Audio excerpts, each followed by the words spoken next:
Hello and welcome to the Authentic Wednesday podcast. Each week, my guest and I share our vulnerable behind-the-scenes stories of giving ourselves permission to take off our masks, let go of our expectations, and embrace our own path of freedom and authentic connection. I'm your host, Bianca Hughes, a lover of authenticity and a licensed professional counselor in Georgia.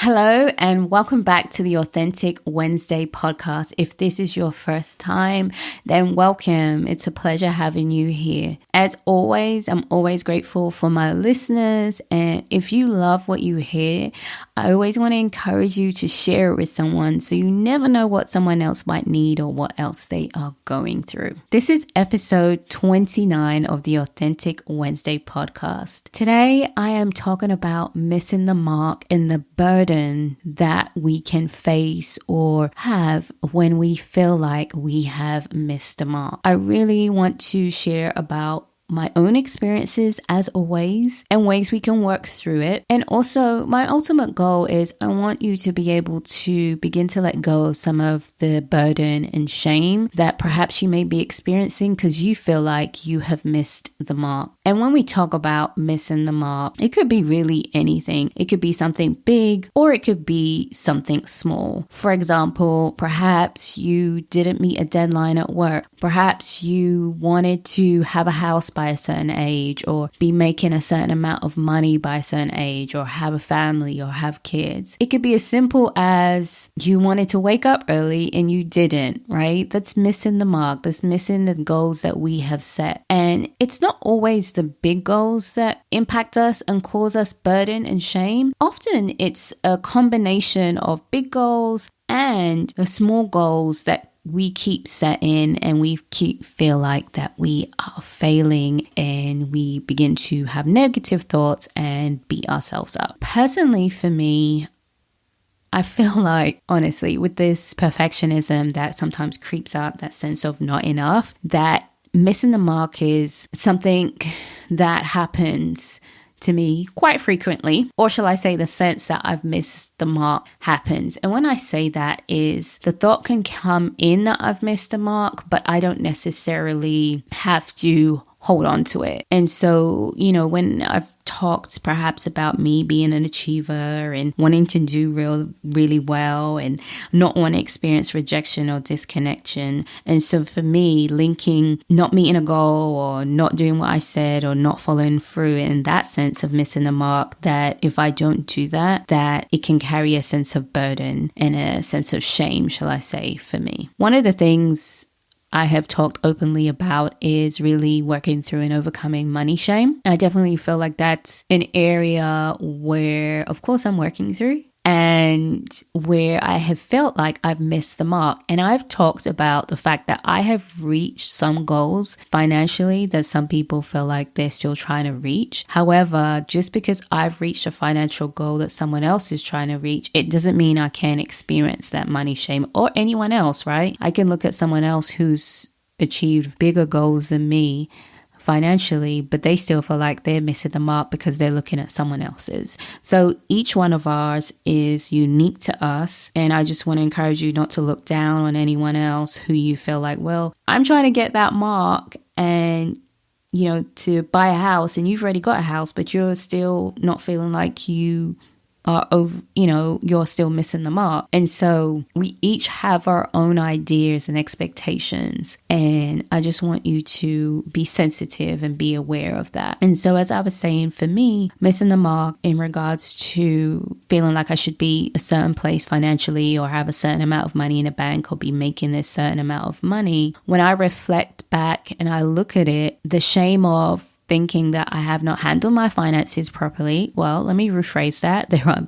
times I have not handled my finances, or I could have handled them better. I may have been frivolous or used credit cards and things like that. And so for me, that's not allowing me to meet my goals or, what I'm trying to achieve financially. And so I feel that sense of shame and that sense of burden because I've missed that mark. Often when we miss the mark, it kind of sounds like, I say this a lot, I can't believe I did that, or I can't believe I did this again. Sometimes we even might blame other people and not see our role. So sometimes it sounds like also, I was waiting on so-and-so, because the sense to admit to ourselves that perhaps we feel like we may have failed or made a mistake, we often don't also want to admit that to anyone else or even to ourselves. We might even say it wasn't my fault. So missing the mark shows up in different ways. It's not just one way. Sometimes we can really admit that we've missed the mark and realize it. And sometimes we look at it, we know it, but then we shift the blame, or we go numb, or we just try to ignore it. Or sometimes we cover it up with unhealthy coping skills. We may begin to abuse alcohol or drugs or relationships. We may be like, oh my gosh, I just can't deal with the fact that I missed the mark, so I'm just going to go ham in this area of my life. Maybe in spending, maybe in going out a lot. And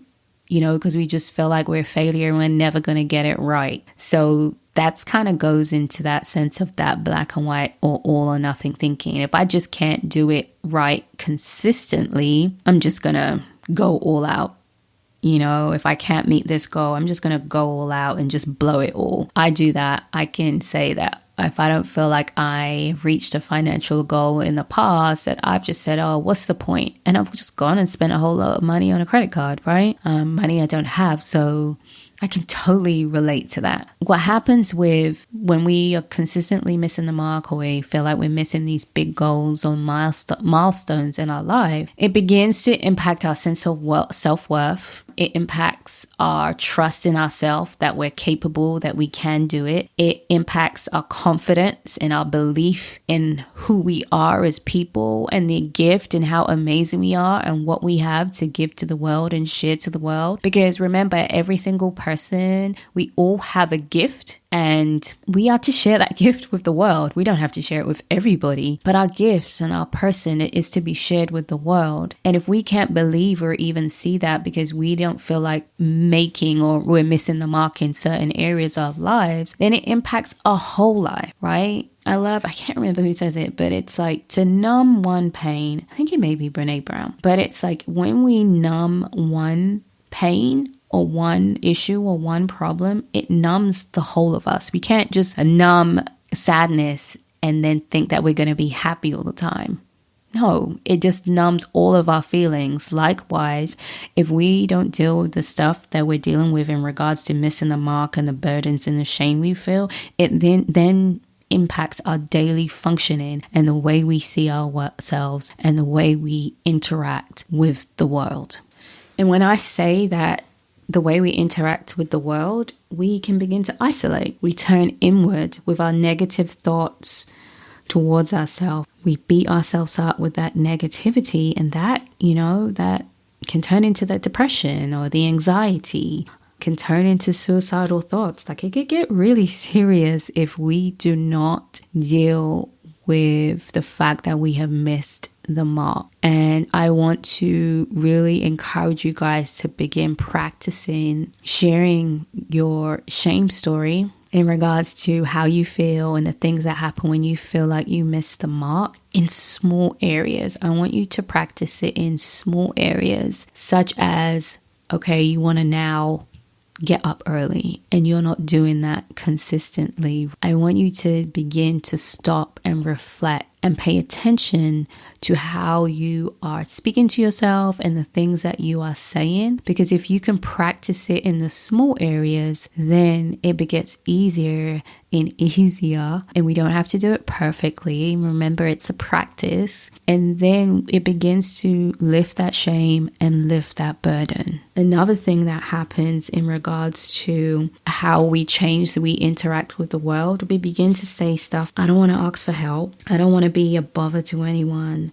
I don't want to be a burden. I don't want to ask again, right? When we keep missing the mark and it's the same mark, we don't want to ask again. When we miss the mark, sometimes it's because we needed help and we didn't ask for help. And it's okay to ask for help. Let's talk about the main ways to overcome shame. And I've mentioned shame before, so I'll mention it real quick again. And it is the sense of that you're a bad person, or say I'm a bad person. So in the essence of missing the mark, you may say something like, I've missed the mark and I'm a failure. I've missed the mark, I'm useless. I missed the mark, so I'm hopeless. I missed the mark and I'm just such a burden. I can't do anything. I can't support anyone, right? That's that shame, is that it's all about you and you're bad and I'm helpless or I'm not enough. And one of the things I know about shame, in order to overcome shame, we have to become honest, get honest with what we're feeling and experience. That means we have to get in touch with ourselves and we have to talk about it. We have to begin to process it. If you can process it by yourself, great. That's the first step. Then we have to begin to be brave and courageous and share it with someone we love and trust. And that could be a family member. It could be a stranger. You could be sitting on a bench next to a stranger and just start talking, or be in a bar. I know I heard a lot of bartenders hear people's stories, but it lightens the load and burden. It could be your therapist. It could be a coach. It could be your gym instructor, right? Your trainer. If you feel comfortable and you feel safe and you feel that you'll be honored, then I encourage you to be courageous, take that risk and share that shame story, right? The shame that you are feeling. Because I want you to move from that sense of shame and that you're, in a sense, a mistake or a burden, to I made a mistake or I messed up. Not that you are the mistake or that you are the failure. That's the whole point of us kind of sharing this shame and letting go of this burden, and that sense of that we missed the mark and that it's not just consuming us and now we're this no good person.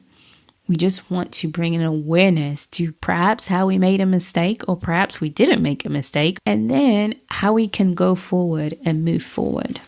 So the first thing I encourage you to do is acknowledge what happened, right? How did you miss the mark? And how do you feel? And in this, add some kindness and gentleness. Then I also want you to look at, why do you think you missed the mark? I want you to be realistic. Were your expectations realistic? What happened? Did you misjudge? Did you not ask for help? Were you having a bad day? What was going on? Why you think that you missed the mark? What happened? What led up to this? The third thing, I want you to take ownership for your role instead of blaming others. In some situations, it could be 100%. Most of the time, it's not. But you don't need to take 100% of the blame if that's not the case, if there are other people involved. But I do want you to take responsibility for your role and take that ownership. That's probably a hard part, because that is where that shame comes in and that guilt comes in and that negative thoughts can come in. But right now, we're just looking at our role and our responsibility.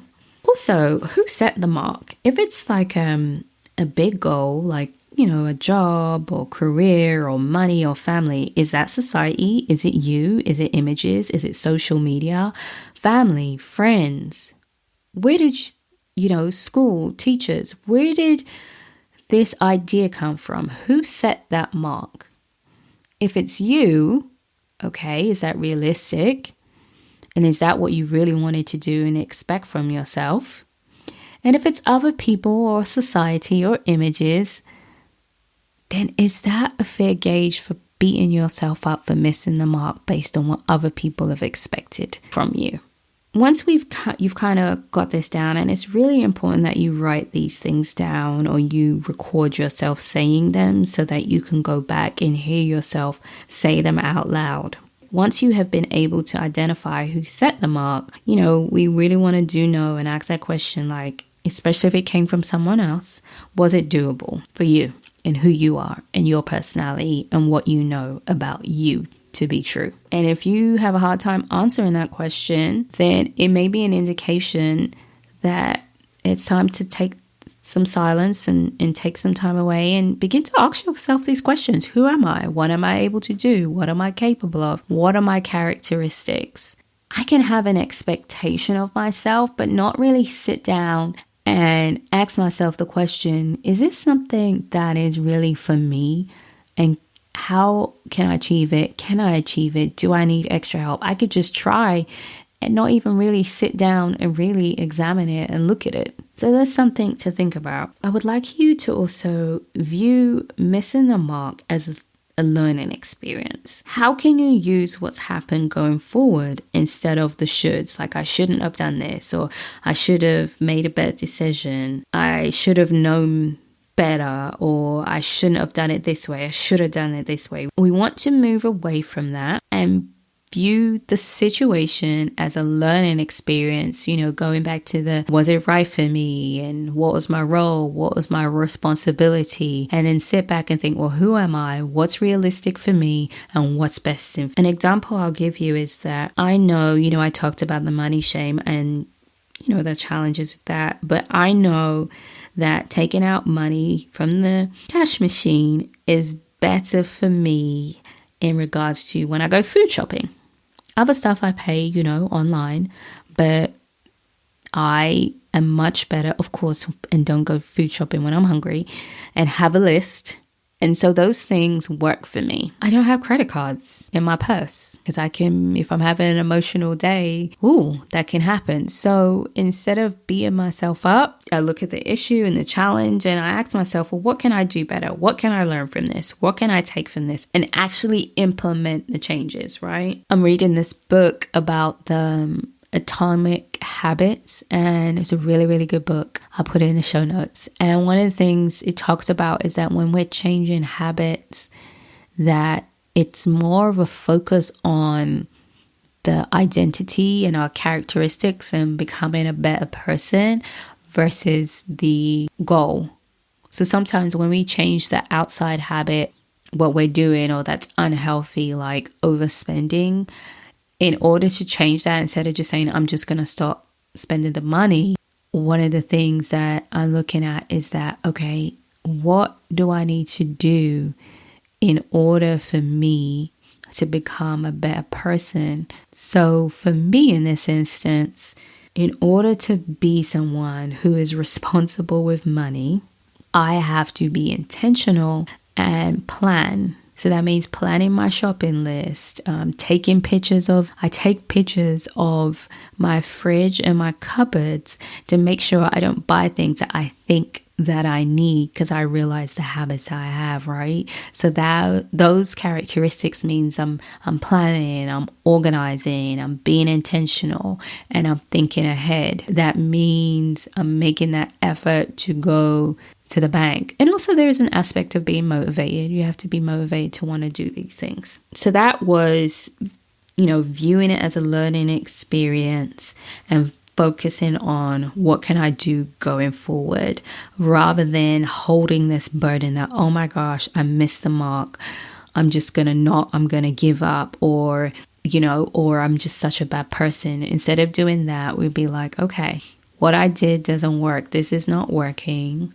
Let me take a look and see what are the patterns that I'm doing and what's a small change I can make. And the last thing is about sharing your experience.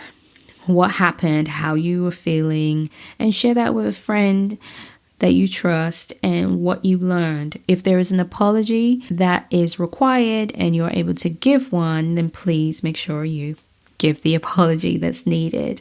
And then also plan what you're going to do going forward. For some people, having an accountability partner may be helpful in this step as well. So I hope that was helpful for you. Again, this is about for those of you who feel burdened when you miss the mark and shame. First of all, as I always say, you are not alone in that. And how to kind of let go of the accusations we make towards ourselves, the negative self-talk that we have, and use that same power that we have to talk to ourselves, to encourage ourselves, and examine the same analyzing that we're doing about what we did wrong.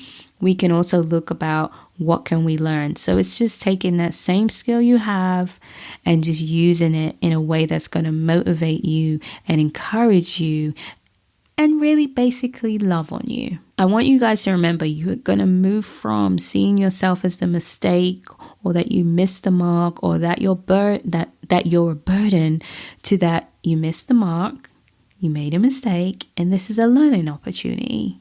This is about growth. And you're still an amazing person. So thank you as always for listening. Would love to hear your feedback, your comments. Don't forget to rate and subscribe and share the podcast. The more you share and review and things like that, the more people get to hear the gems that you are listening to. So thank you so much again. If you connected with what you just heard, please subscribe, rate and review the podcast. You can stay connected by following our Instagram, Authentic Wednesday Podcast, and visiting our website, authenticwednesday.com. Remember, authenticity is a journey, not a destination.